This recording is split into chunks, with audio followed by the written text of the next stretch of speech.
What is up, everybody, and welcome to the daily chess solving puzzle program here on the chess.com web application. That's right, we are looking at this beautiful game that's over 1,000 years old and has many mysteries still yet to be unsolved.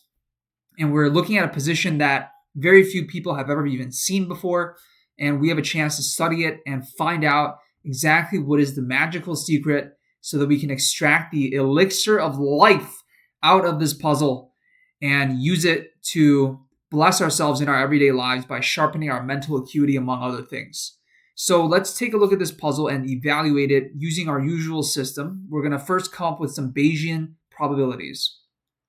So let's look at the material first. We have even material in terms of the queens. He's got a rook. We don't have two rooks. We only have one. He's got three minor pieces, and we have three minor pieces, and he's got four pawns to our three pawns. So he's up a rook and a pawn on us. So that's 6 points of material. We, on the other hand, as compensation for that, we have a deadly attack on the enemy king right now.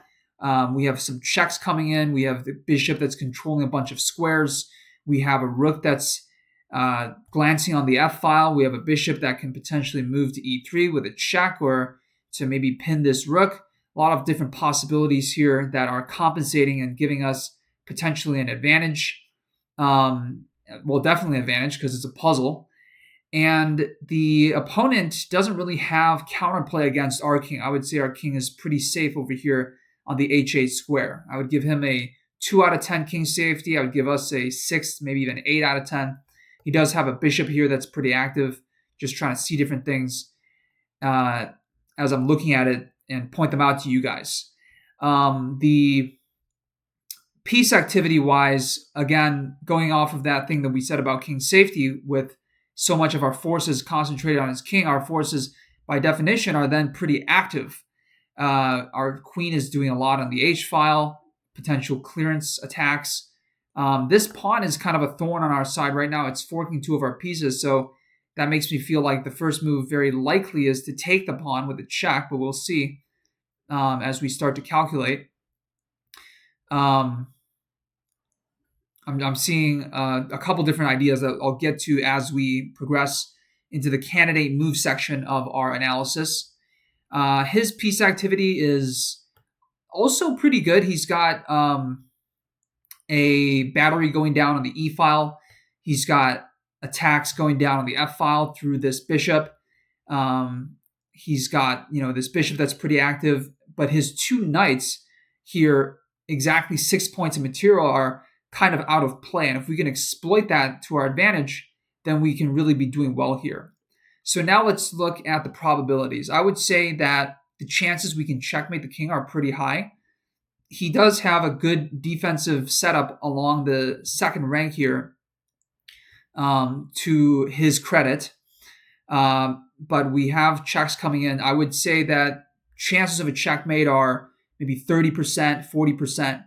And the chances of winning material are 60% to 70%. I don't see other things coming into play like pass pawns or chasing the king around or anything like that.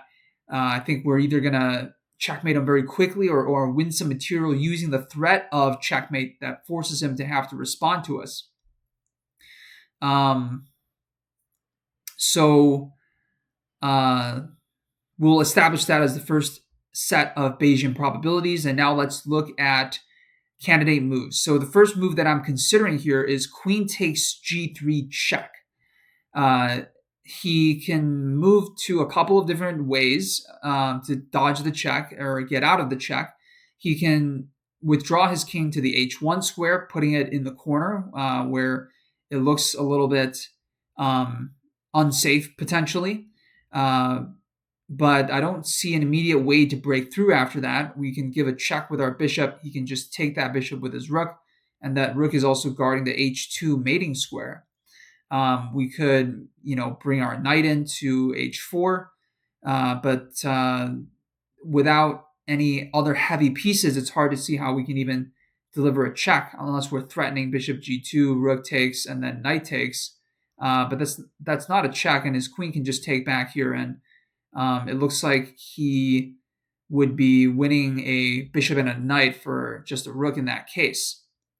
Potentially, we can loosen defense of one of his pieces, but we have to remember here that we are actually down a full rook in the beginning. So we have to win back even more than a rook. We have to potentially win his queen, unless we get a rook back and then we're also still attacking him, and we have that advantage. Then even material we're winning. So we have to watch out for those possibilities as we go along here. Another potential response to queen takes g3 check is rook to g2. But I think after that move, we could consider a move like bishop to e3 check, sacrificing the bishop. And if he takes with the queen, there's checkmate on g2. And if he takes with the rook, well, we don't have anything going on down the f file on f1 because the rook is currently interposing that effect of the bishop from h3 to f1. So we can't set up like a very nice move of rook to f1 check in that position because his rook is blocking that effect. So maybe bishop e3 check isn't the best idea. It's an option. It's definitely an interesting like in-between move that we can consider. Queen takes g3 check, rook g2. Any other options here? Bishop takes, queen takes, and keeping in mind that we don't have a queen e1 check here because his rook is guarding that square. So other candidate moves that we can consider, bishop to e3 on the first ply here. Bishop e3, rook takes e3, queen takes e3, all seem to work, and now his g3 pawn is defended after those captures. So we're losing material and also some momentum in our attack. I don't think those are particularly good ideas. We can't really do anything with our rook in this opening move, so we're not even going to consider any rook moves, and our queen is under attack, so moving other pieces doesn't make sense because he can just take our queen. So it very much looks like the first move is queen takes g3 check. Let's go ahead and commit to it and then see what he does and calculate around that. So, okay, so he does go into the corner. Okay, now we have to really think hard about what our moves are going to be in order to best try to continue this attack. I would say the fact that he's gone into the corner increases the chances that we're looking for a checkmate, but he still has good coverage of the second rank here. The G1 square is currently unguarded, so that's something we should keep in mind. If we play bishop e3 now, it's not with a check, just looking at candidate moves. So he could play rook takes f8, and then after which knight takes f8 is forced. And then he can take here with his rook. And after that, it looks like our attack has completely fizzled out and we've lost another bishop so that we're down 9 points of material now. And that doesn't look too good. So I think we can eliminate that as a candidate move. Our queen is not currently under attack. So we could potentially spend a tempo increasing the pressure on our opponent, maybe like creating some threats. Could even consider a move like rook to d8. With the idea of bringing the rook down, but his queen is guarding the d1 square, so that maybe isn't a distinct possibility at the moment. Rook to d2 is another idea, but the knight is covering that square, so rook to d8 looks pretty futile. Let's go ahead and eliminate that from our consideration. Queen g2 straight up hangs the queen, so does queen h2. So the best moves looks like it could be bishop to g2 or knight to h4 is another potential option here just to try to add contenders to the g2 square. But we already calculated earlier that he can just take because we got 3 attackers on this square, but he's got 3 defenders covering that square. So even if we try to build up the pressure, it may not be enough to break through. But nevertheless, let's look at bishop g2 check. just to see if there's anything else that we could extract from that move and the following position after he plays rook takes g2. Instead of bringing the knight in on the first move, we just play bishop checks immediately. We could maybe go queen to h3 check. He does have, it looks like, king to g1. I don't see how we can continue our attack after that. Maybe bishop to e3 check from there. Rook takes e3. You always have to kind of reconsider moves once the position has changed a little bit. But here, the rook is still on g2, and it's still cutting off any ideas of a rook to f1 check. So opening the f file for the rook doesn't look like it does anything. I am willing to post this video even if I get it wrong, but I want to make sure that I've fully considered things and I've made a good enough attempt at this that we can proudly upload this video for you guys to watch. So bishop g2 check. Let's look at it again. Rook takes. Is there anything else that we can consider here as a candidate move besides queen h3 check? Keeping in mind here that the queen is now under attack by the rook. So any moves with the knight or the bishop will just hang the queen, and we can say game over after that. I don't see anything right there and right then and now. So queen to e1 check also is not an option. Queen will simply just take. Really trying to visualize this position, make sure our calculations are accurate. Yeah, just anything other than queen h3 check is not really a forcing move, and queen h3 check, king g1, and he looks pretty safe. So let's move on from bishop g2 check as the move to consider for now. We might still come back to it. Queen to h2 check, rook takes, and what does that really get us? Not seeing the logic behind that move either. So knight to h4 is now standing out as a potential option. If only there was a way for us to land on this g1 square, that would be really great, but we only have one rook, and it's too slow to try to lift this rook. In fact, if we move this rook off of the 8th rank, he's got rook to e8 check, and we're going to have to bring it right back to defend that back rank that we have some vulnerabilities in. So we have to be careful about that. Queen anywhere else if we move anywhere else on the 3rd rank, he can just take our queen. Every square along the 3rd rank, including this b3 capture square, is covered. Let me really think about this deeply for a moment. Knight to e5 is another move. It doesn't really look like it does anything productive.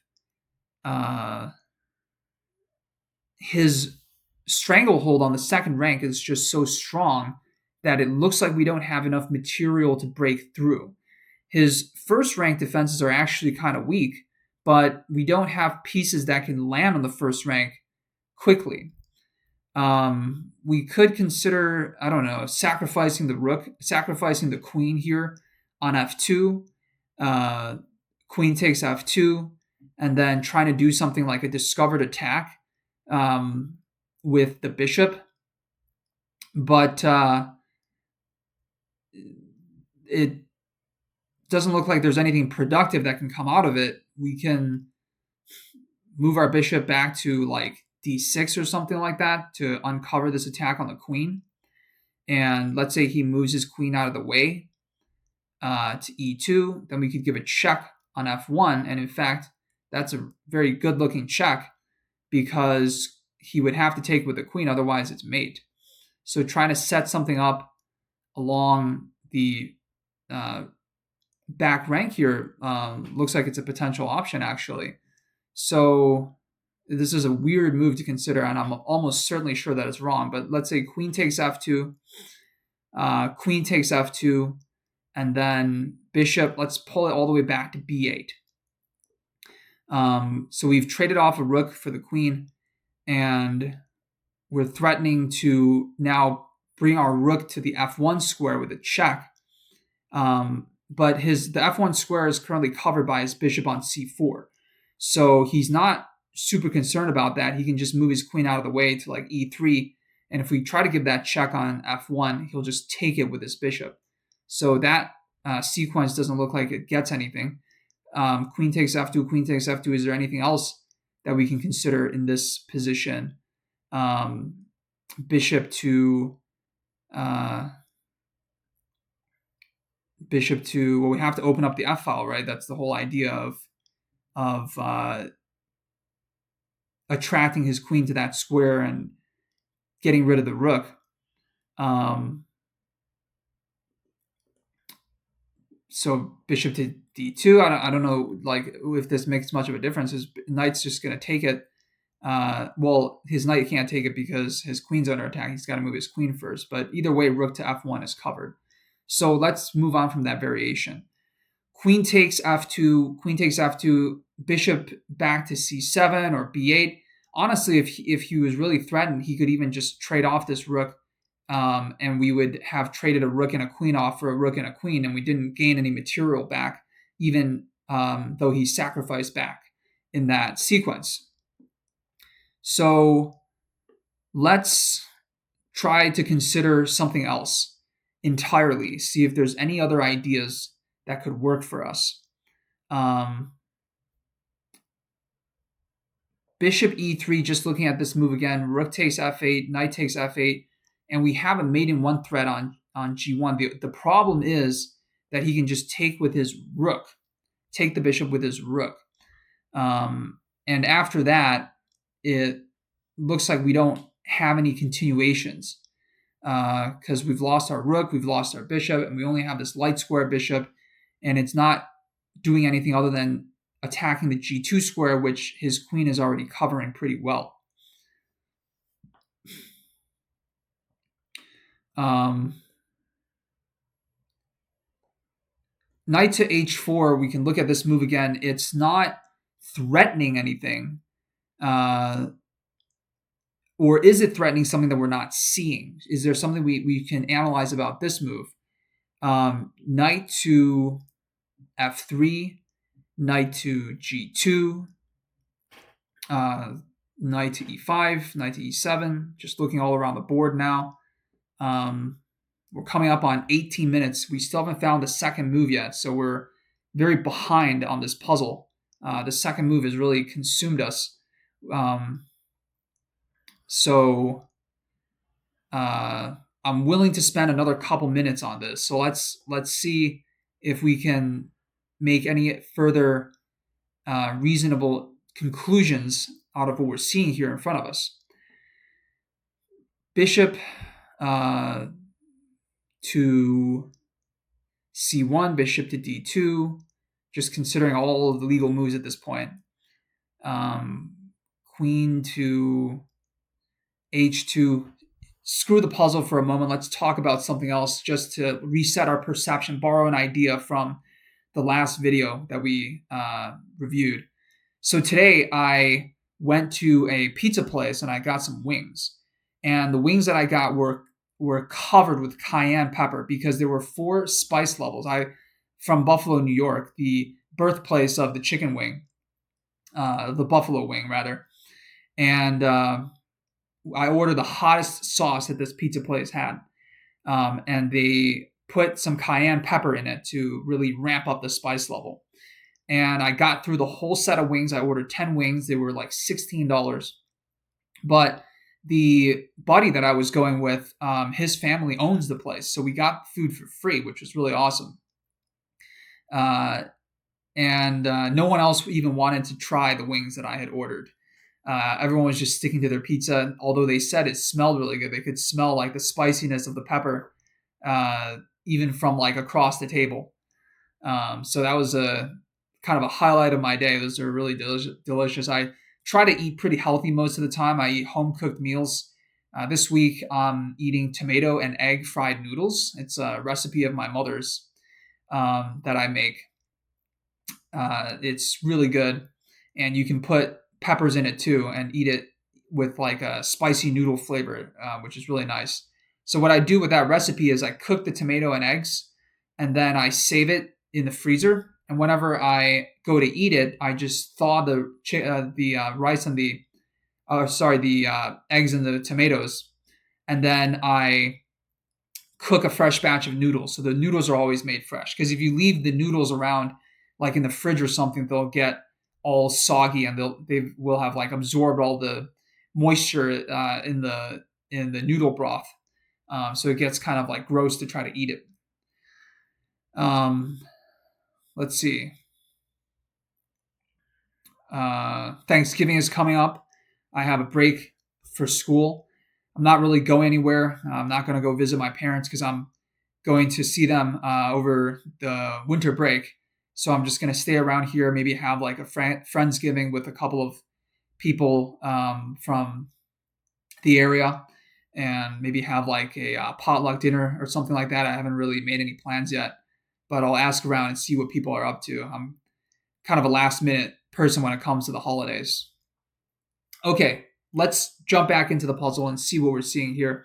So this attack on the rook kind of stands out to me as we're taking another view of the puzzle. It's a piece that could potentially be won, but if we move our bishop to attack this rook, he can just take our rook with a check. And I don't see how we could. It would be nice to be able to Rubik's Cube the move order a little bit and go after this rook somehow. I don't currently see how we can do that, but just keeping it in the back of my mind, there would be something nice to be able to do. Bishop e3 is a potential option that we've already looked at. Rook takes and then rook takes. So just going over that again. Queen to g2, queen to f3, another idea. Rook to e8, just hanging checkmate. Obviously wouldn't be very good. Bishop to g5 also leads to a trade of rooks. So we're getting sucked back into how we were perceiving the puzzle before, and we're losing some of that fresh perspective that we gained back when we finished the cayenne pepper store and we started looking at the puzzle once again. So I would say the most likely move is bishop to g2. I can't fully explain it. It looks good, but there's a very high likelihood as well that it's some move that we haven't considered. Once again, if we go rook f5, he can just give a check here. So there's no rook lift of any sort that we can try, unfortunately. Can we go bishop to f1? That move looks utterly insane. He can take with his queen or take with the rook, and it doesn't look like we have a continuation from there. What about bishop to g4, attacking the queen with the idea of bringing the bishop to f3 with a check? That looks kind of attractive. So bishop there, let's say he takes on f4 with his rook. Then we take back the rook with our knight. And then or we just ignore the fact that he took our bishop, and we can't ignore it because he's threatening mate on the back rank. So we do have to take it. So we take it with the knight, and then he would take with his rook, and then we have to take back with the queen. We can't take with the rook because then we would hang mate to his queen on e8. And his queen's under attack, and he's given up 4 points of material. He's given up 2 exchanges back to us, so we're still down by 2 points, and we still have an attack. So I think that position looks like we're actually winning. Bishop g4, rook to h2, rook to f3, just hangs the rook with a check. And we're also attacking the queen. It looks like a pretty strong move, to be honest. We're threatening to give a check here, but he could just take with his rook. And we don't have a continuation from there. But he has to move his queen first. So the question is, where does he move his queen? He's got to try to stay on this square if he can. If he goes here, we can take this rook. Let's assume that he's not going to take on f4. Where could he go with his queen? He could try to go to f1 maybe. The problem with that is bishop checks here, rook takes, and then queen h2 is made. Let's see if he has any other moves to counter this. So again, we're assuming that he's got to move his queen out of the way after this attack. Queen to e1. That also gives up this, takes, and then queen h2 mate. That's a real problem for him to have to contend with. So yeah, that move actually looks really good. The only thing that we have to look for, I think, is rook takes on f4.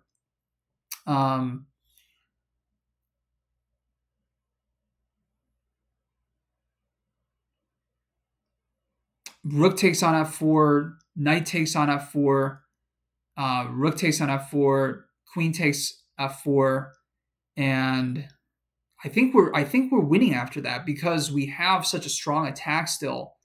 And even though we're down a little bit of material, these pieces are still not doing very much, and we can just overwhelm him with the queen, the bishop, and the rook against just the queen on his king side.